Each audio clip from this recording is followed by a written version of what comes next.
بسم الله الرحمن الرحيم. السلام عليكم يا شباب. في فكرة عايز أقولها لكم. لازم بجد تعملوها، لأن اتلدغت كتير قوي من الموضوع ده، حتى في الحاجات البسيطة. وحبيت إن أنا أقوله لكم عشان اللي بيعمل زيي ما يعملش زيي، وهو إن أنت تستغل الفرص وكل وقت تبقى مستغله. وده العنوان، يعني هو اللي بيقول عليه. لأن أنت ممكن يحصل حاجات بره إرادتك أو بره محيطك تاخد منك الوقت ده او كده. او انت نفسك يحصل لك حاجه. هديكم مثال صغير خالص. انا مثلا في الترم الاول كنت قايل مش عارف انا من يوم كذا ليوم كذا هذاكر الماده دي وهعمل كده وهخلصها وخلاص. انا عامه بحط يوم للطوارئ، ممكن يحصل اي حاجه، تمام.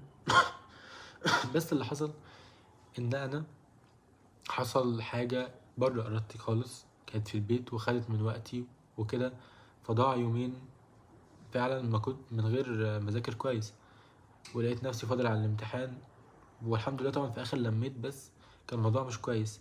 برضو موقف تاني، ان انا كنت قلت ان انا مش عارف هنزل هجدد النت، فرحت سوفت، فرحت مثلا حصل لي حاجة معرفتش يعني ان انا اعملها بسبب ان مفيش نت، فراحت عليا. ان سبحان الله الحاجة القوية جدا او الكويسة جدا ما بتجيش غير لما يبقى في انا اسف يعني خازوق. يعني لما النت يخلص بيحصل كل حاجه، بحتاج النت ده اكتر حاجه في الدنيا، تمام. فبالتالي ان انت تبقى اعمل حاجه على طول. متستناش ما تستناش وتسوف وكده. لان انا في برضو مره كنت مش عارف عايز اذاكر او اقدم على حاجه معينه، فتعبت، تعبت ومرضت وما قدرتش اعمل الكلام ده وراحت عليا الفرصه.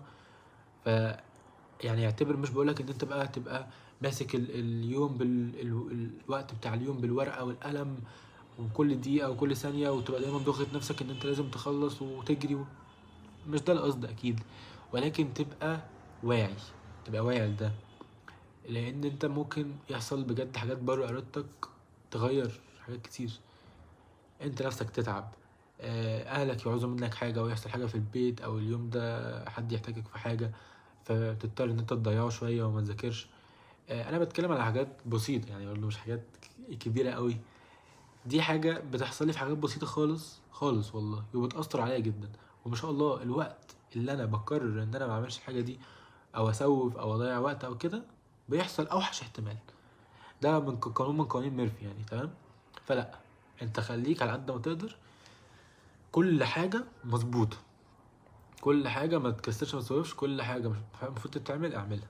ما اللي هو تسوفش قوي، ما تأجلش خالص لحد وقت الامتحان على طول كده، لا. يعني تحاول تمشي بمرض الله، واكيد هيحصل برضو لو حاجة بسيطة انت ما عملتهاش هتلاقي عملت معاك حوار. اكيد الموضوع ده هيحصل لك حتى لو انت مراعي، كده هيحصل لك مرة كده يعني. بس انت دايما الاساسي الستاندرد ان انت كل حاجة ما تسيبش الظروف هي اللي تمشيك، ما تقولش حاجات معينة بالظبط.